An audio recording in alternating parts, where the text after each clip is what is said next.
Back to nature के साथ अभी हम बात करेंगे कि बहुत सारे गुर्दों के मरीज हैं, बच्चे भी हैं, बड़े भी हैं, बहुत सारे हैं जिनके प्रोटीन आ रही है, प्रोटीनोरिया। उनके जिस्म में प्रोटीन की कमी हो रही होती है, जिस्म से बाहर निकल रही होती है और डॉक्टर उनको प्रोटीन रोक के बैठे हुए हैं कि आपने प्रोटीन वाली कोई चीज़ नहीं खानी। उनको प्रोटीन इनटेक करनी चाहिए। वो बकरे का गोश्त लें, उसकी यखनी बनाएं देसी घी काली मिर्च के साथ और उसको इनटेक करें ताकि जितनी प्रोटीन उनकी वेस्ट हो रही है, पेशाब के रास्ते बाहर निकल रही है, कम से कम उतनी ना हो सके तो हम कम से कम थोड़ी बहुत कोई बाहर से प्रोटीन इनटेक करके उस कमी को पूरा करने की कोशिश तो करें। नहीं तो जिस्म में क्रैम्प्स आएंगे, कुड़ल पड़ेंगे और इसी प्रोटीन के लॉस होने से आहिस्ता आहिस्ता आपके गुर्दे खराब होते चले जाएंगे।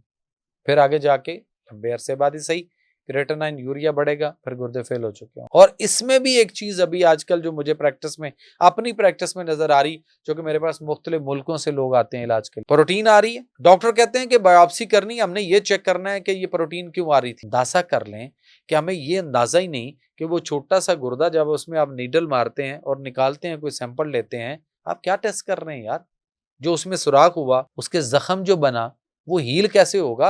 आप क्या समझते हैं 2-4 एंटीबायोटिक 2-4 दिन खिलाएंगे, हफ्ता खिलाएंगे तो एंटीबायोटिक से हील हो गया होगा। मैं तो हैरान हूं पब्लिक पे, कौम पे, कि अगर फर्ज करें किसी की आंख में कोई मसला हो, आंख में दर्द हो रही हो और वो ठीक ना हो डॉक्टर से, और वो हमें ये मशवरा दे आगे से कि मैंने आपकी आंख का ये जो सामने काला सा निशान है उसके अंदर एक सुई मार के वहां से एक मवाद निकाल के मैंने यहाँ से बायोप्सी करनी है, तो जनाब फिर शायद मेरा ख्याल है हम सोचें कि हमने अंधा होना है, इसमें सुई मरवाएं, हम क्यों इसकी बायोप्सी करवाएं। लेकिन बाकी जहां भी हो रही है वहां हम आंखें बंद है, कर लो जी जो करना है।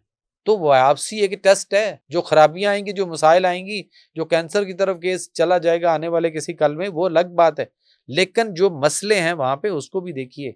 और इससे क्या करेंगे, मास हुआ इसके कि डेल्टा कार्टेल की दवाइयां धड़ाधड़ उनको खिलाई जा रही हैं, इसके अलावा तो कुछ भी नहीं।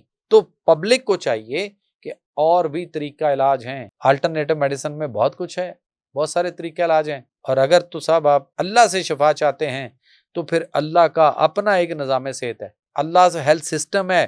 कुरान के अंदर प्रॉपर एक जेन्युइन सच्ची सुच्ची मेडिकल साइंस कुरान के अंदर है, जो हमें फितरत और नेचर के करीब रखने की तरबियत भी देती है, तलकीन भी करती है, बीमारियों से निजात करने का जरिया भी उसके अंदर है। हम उसको छोड़कर, हम तिब्बे नबवी को छोड़कर, यानी तिब्बे कुरानी और तिब्बे नबवी को छोड़कर हम पता नहीं किस जाली किस्म की कौन सी ऐसी साइंस है ये जो इंसान को उसकी फितरत और नेचर के करीब नहीं लाती बल्कि और बिगाड़ती है।